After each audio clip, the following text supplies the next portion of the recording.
MLC ఎన్నికలలో BJP అభ్యర్థులు గెలిచిన సందర్భంగా బెల్లంపల్లిలో బీజేపీ నాయకులు సంబరాలు జరుపుకున్నారు. ఉమ్మడి ఆదిలాబాద్, కరీంనగర్, నిజామాబాద్, మెదక్ జిల్లాల్లో ఉపాధ్యాయ పట్టభద్రుల ఎమ్మెల్సీ ఎన్నికల్లో బీజేపీ పార్టీ అభ్యర్థులు ఘన విజయం సాధించిన సందర్భంగా గురువారం బెల్లంపల్లి పట్టణంలో బీజేపీ అధ్యక్షులు దారా కళ్యాణి ఆధ్వర్యంలో కాంటా చౌరస్తా ఏరియాలో టపాకాయలు కలుస్తూ మిఠాయిలు తినిపించుకుంటూ సంబరాలు చేసుకున్నారు. ఈ సందర్భంగా దారా కళ్యాణి మాట్లాడుతూ ముందుగా గ్రాడ్యుయేట్స్ ఎమ్మెల్సీగా గెలుపొందిన అంజిరెడ్డికి, అదే విధంగా టీచర్స్ ఎమ్మెల్సీగా గెలుపొందిన మల్కా కుమరయ్యకి ప్రత్యేక శుభాకాంక్షలు తెలియజేశారు. 6 గ్యారెంటీలు, 66 అబద్ధాలతో గద్దెనెక్కిన కాంగ్రెస్ ప్రభుత్వానికి అబద్ధాలతో గెలవలేమని మరొకసారి నిరూపణ అయిందన్న ప్రధానమంత్రి నరేంద్ర మోడీ అభివృద్ధితోటే ఈ ఎన్నికలు భారతీయ జనతా పార్టీ ఘన విజయం సాధించామని వారన్నారు. ఈ కార్యక్రమంలో బీజేపీ సీనియర్ నాయకులు డాక్టర్ బ్రహ్మానందం, వడ్నాల స్వామి, వీధుల రాములు, గంపల చంద్రమౌళి, ఎస్సీ మోర్చా కార్యదర్శి కల్లపల్లి నవీన్, కార్యవర్గ సభ్యులు ఎరకల నర్సింగ్, పట్టణ కార్యదర్శి సల్లం సుమలత, బూత్ స్థాయి కమిటీ నాయకులు కోదాటి స్వర్ణలత, కోదాటి కళావతి, చింతకింది లావణ్య, గౌడ్, షేక్ బాబా, ఎర్రోజు శ్రీనివాస్, డి రాజేశం, కూనిరాజుల అరవింద్, గాజ సూర్యతేజ, సంతోషం, గణేష్, రాజశేఖర్, హరీష్, కార్యకర్తలు, నాయకులు పాల్గొన్నారు.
నిజామాబాద్, మెదక్, ఆదిలాబాద్ ఉమ్మడి జిల్లాలలో ఎమ్మెల్సీగా భారతీయ జనతా పార్టీ ఘన విజయం సాధించింది.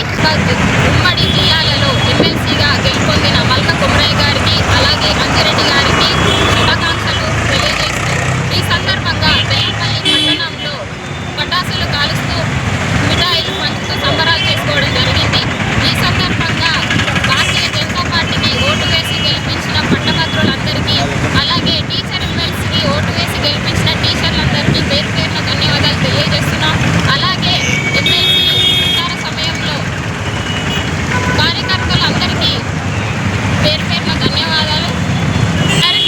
66 అబద్ధాలతో గద్దెనెక్కిన కాంగ్రెస్ ప్రభుత్వం అబద్ధాలతోనే ఏది సాధ్యం కాదని